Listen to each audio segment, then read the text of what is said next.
সংবাদ সবাইকে স্বাগত জানাচ্ছি আমি ফিরোজ তোহা। শুরুতে সংবাদ শিরোনাম জানিয়ে দিব আমাদের হাতে থাকা সর্বশেষ গুরুত্বপূর্ণ আপডেট সংবাদ। আওয়ামী লীগকে ক্ষমতায় রাখতে বেনজির সর্বশক্তি প্রয়োগ করেছে অভিযোগ করল বিএনপির মহাসচিব মির্জা ফখরুল ইসলাম আলমগীর।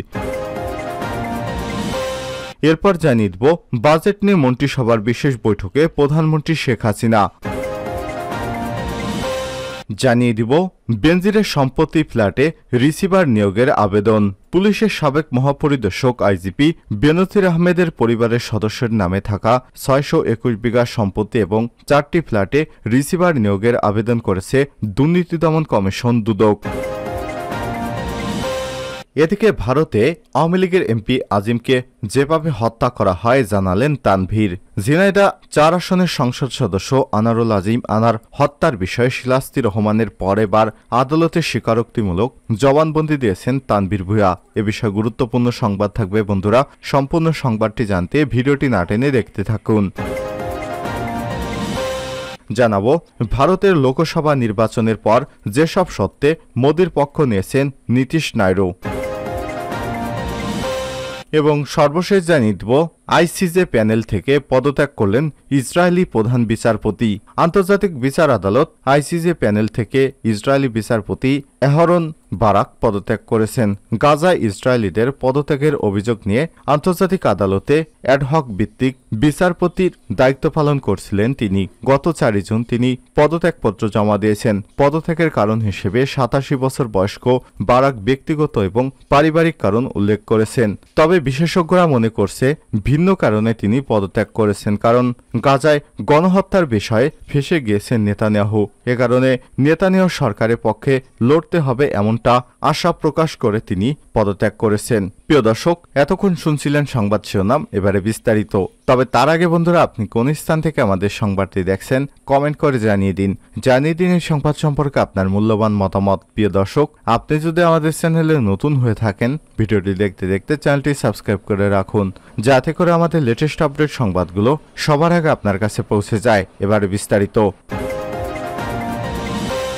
মির্জা ফখরুলের অভিযোগ, আওয়ামী লীগকে ক্ষমতায় রাখতে বেনজির সর্বশক্তি নিয়োগ করেছিলেন। বর্তমান আওয়ামী লীগ সরকারকে ক্ষমতায় রাখতে বেনজির আহমেদ সর্বশক্তি নিয়োগ করেছেন এমন মন্তব্য করেছেন বিএনপির মহাসচিব মির্জা ফখরুল ইসলাম আলমগীর। আওয়ামী লীগের সাধারণ সম্পাদক ওবায়দুল কাদেরের গতকাল এক বক্তব্যের প্রেক্ষিতে আজ দুপুরে জাতীয় প্রেস ক্লাবে আয়োজিত এক আলোচনা সভায় এসব মন্তব্য করেন মির্জা ফখরুল। গতকাল এক অনুষ্ঠানে ওবায়দুল কাদের বলেছিলেন, আমরা পরিষ্কার করে বলে দিয়েছি বেনজির আমাদের দলের কোনো লোক নয়। বিষয়টি মেধা দিয়ে সে আইজিপি হয়েছে। আজিজও আমাদের দলের কোনো লোক নয়, সে সেনাপ্রধান হয়েছে তার যোগ্যতায়। তার সিনিয়রিটি নিয়ে আমরা তাদের বসাইনি, আমরা তাদের বানাইনি। এখন ভেতরে তারা যদি কোনো অপকর্ম করে, এটা সরকারের কাছে বিষয়টি আসে, তখন এদের বিচার করার সৎসাহস শেখ হাসিনা সরকারে আছে বলে মন্তব্য করেছেন কাদের। এর পরিপ্রেক্ষিতে বিএনপির মহাসচিব মির্জা ফখরুল ইসলাম আলমগীর বলেছেন, আওয়ামী লীগ ওনার নাম ছিল কিনা জানি না, আওয়ামী লীগকে ডিফেন্ড করার জন্য, ক্ষমতায় রাখার জন্য তিনি সর্বশক্তি নিয়োগ করেছেন। নির্বাচনের সময় তিনি প্রকাশ্যে বলেছেন যে সরকারকে ভোট দেবেন যারা উন্নয়ন করেছে, উন্নয়ন করতে যাচ্ছে, আমরা উন্নয়নের পক্ষে আছি। তার এই কথাগুলো বলার কথা ছিল না, কিন্তু কথাগুলো বলেছেন যত রকম করে পারে বিরোধী দলকে নিপীড়ন নির্যাতন করা যায় সেভাবে বেআইনিভাবে বিরোধী নেতাকর্মীদেরকে হত্যা করেছেন ক্রসফায়ার দিয়ে। সুতরাং এই আজিজ বেনজির সব সরকারকে খুশি করতেই কাজ করেছে। জুডিশিয়াল কাস্টডিতে হত্যা করেছে, গুম খুন করেছে এবং মিথ্যা মামলা এবং গায়েবী মামলা দিয়ে এ সময় বিএনপির অনেক নেতাকর্মীকে গ্রেপ্তার করেছিল এই বেনজির। বিরোধী রাজনৈতিক দলগুলোকে মাঠে নামতে দেয়া হচ্ছিল না উল্লেখ করে মির্জা ফখরুল ইসলাম বলেন, আমাদের লাখ লাখ মানুষের বিরুদ্ধে মিথ্যা মামলা, ৬০ লাখ মানুষের বিরুদ্ধে মামলা হয়েছে। ২৮ অক্টোবরের পর ২-৩ দিনের মধ্যে ২৭,০০০ নেতাকর্মীকে গ্রেপ্তার করেছে এই পুলিশ বাহিনী। যখনই আমরা আন্দোলন করি, জনগণকে সঙ্গে নিয়ে রাস্তায় নামি, তখনই তারা একেবারে হায়নার মতো আমাদের উপর ঝাঁপিয়ে পড়ে। পুলিশ র্যাব আক্রমণ করে সবসময় বিএনপি নেতাকর্মীদেরকে দমিয়ে রাখতে চায়। তিনি বলেন, বেনজির সাহেব ছিলেন পুলিশ বাহিনী, র্যাবের প্রধান। সব পত্রিকায় যখন যখন তার অপকীর্তি চুরি দুর্নীতি বেরিয়ে আসছে তখন আওয়ামী লীগের সাধারণ সম্পাদক বলেন সে কিনা আওয়ামী লীগের লোক নয়। এটা কিভাবে বিশ্বাস করব? সবাই জানে বেনজির কার লোক ছিল। বেনজিরের সমস্ত ক্ষমতা দিয়ে বর্তমান অবৈধ ফ্যাসিস্ট সরকারকে প্রোটেকশন দিয়ে গেছে। এভাবেই সরকার তিনবার ক্ষমতায় এসেছে। বিএনপির মহাসচিব বলেন প্রধানমন্ত্রীর উচিত হবে এই মুহূর্তে জনগণের কাছে এর প্রকৃত ব্যাখ্যা তুলে ধরা, কারা এটা চাইছে, কেন চাইছে, আর আপনারা কেন এতদিন পর প্রকাশ করছেন এটা আমরা জানতে চাই, কারণ আমাদের বাংলাদেশের স্বাধীনতা সার্বভৌমত্বের প্রশ্ন। বাজেট নিয়ে মন্ত্রিসভার বিশেষ বৈঠকে প্রধানমন্ত্রী শেখ হাসিনা।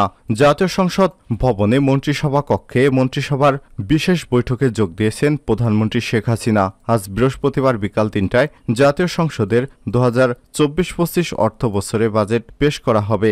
এর আগে প্রধানমন্ত্রীর সভাপতিত্বে এই বিশেষ বৈঠক হয়েছে। এটি হবে বর্তমান সরকারের টানা চতুর্থ মেয়াদের প্রথম বাজেট। একই সঙ্গে প্রধানমন্ত্রী শেখ হাসিনার নেতৃত্বাধীন সরকারের ২১তম বাজেট। এবারে বাজেটে মূল্যস্ফীতি ছাড়াও সবার জন্য খাদ্য, পণ্য সরবরাহ ব্যবস্থা, উন্নত প্রযুক্তি, প্রবৃদ্ধি অর্জন, সামাজিক নিরাপত্তা কর্মসূচির আওতা বৃদ্ধির অগ্রাধিকার দেওয়া হচ্ছে। অগ্রাধিকারের তালিকায় প্রতিটি গ্রামকে আধুনিকায়ন করা, ডিজিটাল স্বাস্থ্য এবং শিক্ষা ব্যবস্থা নিশ্চিত করা, ফাস্ট ট্র্যাক অবকাঠামো প্রকল্প গুরুত্ব দেয়া, জলবায়ু অভিঘাত মোকাবেলা এবং বৈশ্বিক খাদ্য মোকাবেলা পদক্ষেপ গ্রহণ। এছাড়াও মূল্যস্ফীতিতে অসহনীয় মাত্রায় রাখতে আগামী বাজেটে এর লক্ষ্যমাত্রা ধারণ করা হয়েছে ৬.৫%। যদিও সর্বশেষ তথ্যমতে মূল্যস্ফীতির হার 10%-এর কাছাকাছি চলে গেছে। বর্তমান উচ্চ মূল্যস্ফীতি, ঋণের ঝুঁকি এবং দেশকে উৎপাদনের জিডিপি প্রবৃদ্ধির নুগতি বিরাজ করছে। ফলে নানামুখী চ্যালেঞ্জ নিয়ে প্রথম বাজেট দিতে হচ্ছে অর্থমন্ত্রীকে। বেনজিরের সম্পত্তি ফ্ল্যাটে রিসিভার নিয়োগের আবেদন। পুলিশের সাবেক মহাপরিদর্শক আইজিপি বেনজির আহমেদের পরিবারের সদস্যদের নামে থাকা মোট ৬২১ বিঘা সম্পত্তি এবং ৪টি ফ্ল্যাটে রিসিভার নিয়োগের আবেদন করেছে দুর্নীতি দমন কমিশন দুদক। এ বিষয়ে ঢাকা মহানগর দায়রা জজ আদালত আর শামস জগলুল হোসেনের আদালতে বৃহস্পতিবার ৬ জুন আংশিক শুনানি হয়েছে। দুপুরে পূর্ণাঙ্গ শুনানি শেষে আদালত এ বিষয়ে আদেশ দিবেন। আদালত সূত্র থেকে সব তথ্য জানা গেছে। এর আগে গত ২৩ এবং ২৬ মে ২ দফায় বেনজির আহমেদ এবং তার পরিবারের সদস্যদের ৬২১ বিঘা জমি জব্দের আদেশ দেয় আদালত। এর মধ্যে সবচেয়ে বেশি জমির মালিক বেনজিরের স্ত্রী জিশান মির্জা। তার নামে প্রায় ৫২১ বিঘা জমি খুঁজে পেয়েছে দুর্নীতি দমন কমিশন দুদক। বাকি ১০০ বিঘা জমির মধ্যে রয়েছে বেনজির, তার ৩ মেয়ে ফারেন রিশতা বিনতে বেনজির, তাহসিন রাইসা বিনতে বেনজির এবং জারা জেরিন বিনতে বেনজির এবং স্বজন আবু সাইদ মোহাম্মদ খালেদের নামে। বেনজির আহমেদের স্ত্রী জিশান মির্জার নামে মাদারীপুরে সাতপাড়া ডুমিরা মৌজায় ২৭৬ বিঘা জমি পাওয়া গেছে। ২০২১ এবং ২২ সালে বিভিন্ন সময়ে ১১৩টি দলিলে এসব জমি কেনা হয়। দলিল মূল্য দেখানো হয়েছে মোট ১০,২২,০০,০০০ টাকা। ৮৩টি দলিলে ৩৪৫ বিঘা জমি জব্দের আদেশ দেয় আদালত, যার দলিল মূল্য দেখানো হয়েছে ১৬,১৫,০০,০০০ টাকার কিছু বেশি। এছাড়াও বেনজির আহমেদের পরিবারের সদস্যদের নামে গুলশানের যে ৪টি ফ্ল্যাট জব্দের আদেশ দেওয়া হয়েছে তার মধ্যে ৩টি তার স্ত্রীর নামে এবং একটি ছোট মেয়ের নামে রয়েছে। ২টি ফ্ল্যাটের আয়তন ২,৩৫৩ বর্গফুট, দাম ৫৬ লক্ষ টাকা করে। বাকি ২ ফ্ল্যাটের আয়তন ২,২৪৩ বর্গফুট করে, দাম ৫.৫ লক্ষ টাকা করে। ৪টি ফ্ল্যাট কেনা হয়েছে একই দিন একই ভবনে। ভবনটির নাম র্যাঙ্কন আইকন টাওয়ার। এমপি আজিমকে যেভাবে হত্যা করা হয় জানালেন তানভীর। ঝিনাইদহ ৪ আসনের সংসদ সদস্য আনারুল আজিম আনারের হত্যার বিষয়ে শিলাস্তি রহমানের পর এবার আদালতে স্বীকারোক্তিমূলক জবানবন্দি দিয়েছেন তানভীর ভূঁইয়া। কলকাতায় সংসদ সদস্য আনারুল আজিমকে খুনের ঘটনায় আরও এক আসামি আদালতে স্বীকারোক্তিমূলক জবানবন্দি দিয়েছেন। তিনি হলেন খুলনা অঞ্চলের একসময়ের দুর্দর্শ চরমপন্থী সন্ত্রাসী শিমুল ভূঁইয়ার ভাতিজা তানভীর ভূঁইয়া। তদন্ত সংশ্লিষ্ট সূত্র থেকে জানা যায়, পেশাদার অপরাধী শিমুলের সঙ্গে তানভীরও একই খুনের সঙ্গে সরাসরি জড়িত বলে স্বীকার করেছেন তিনি আনারুলকে বালিশ চাপা দিয়ে শ্বাসরুদ্ধ করে প্রথমে হত্যায় অংশ নেন। তানভীর ভূঁইয়া মঙ্গলবার ঢাকার চিফ মেট্রোপলিটন ম্যাজিস্ট্রেট সিএমএম আদালতে জবানবন্দি দেন। এর আগে সোমবার আদালতে জবানবন্দি দেন আরেক আসামি শিলাস্তি রহমান। যেসব শর্তে মোদির পক্ষ নিয়েছেন নীতিশ নাইডু। ভারতের লোকসভা নির্বাচনে একক সংখ্যাগরিষ্ঠতা না পেয়ে সরকার গঠনের চেষ্টা করছে বিজেপির নেতৃত্বাধীন এনডিএ জোট। এ কারণে সুযোগ বুঝে নিজেদের দাবিদা আদায়ে উঠে পড়ে লেগেছে শরিক দলগুলো। বিশেষ করে চন্দ্রবাবু নাইডুর টিডিপি এবং নীতিশ কুমারের জেডিইউ উভয় দলে নরেন্দ্র মোদীর কাছে একাধিক গুরুত্বপূর্ণ মন্ত্রণালয় দাবি করে আসছে বলে শোনা যাচ্ছে। এনডিটিভির প্রতিবেদনে বলা হয়েছে, বুধবার 5 জুন মোদীর বাসভবনে অনুষ্ঠিত বৈঠকে নিজেদের দাবিদা পেশ করেছেন এনডিএ এই নেতারা। এনে আনুষ্ঠানিক কোনো বিবৃতি এখনও পাওয়া যায়নি, তবে তৃণমূল নেতাকর্মীরা এমনটাই দাবি করছে। তবে তুমুল দর কষাকষি চলছে বলে নিশ্চিত করেছেন তারা। শোনা যাচ্ছে চন্দ্রবাবু নাইডুর তেলেগু দেশম পার্টি টিডিপি 5টি মন্ত্রী পদ দাবি করেছেন, যার মধ্যে একটি অর্থমন্ত্রীর পদ। এছাড়াও লোকসভা স্পিকারের পদেও চেয়েছেন তারা। পাশাপাশি সড়ক, পঞ্চায়েতি রাজ, স্বাস্থ্য এবং শিক্ষা মন্ত্রণালয়েরও নজর রয়েছে দলটির। নির্বাচনে 16টি আসনে জয় পেয়েছিল টিডিপি। বিপরীতে 12টি আসন জয় পাওয়া জনতা দল ইউনাইটেড জেডিইউ 2টি মন্ত্রণালয় এবং একটি প্রতিমন্ত্রী পদ পাওয়ার আশা করছে।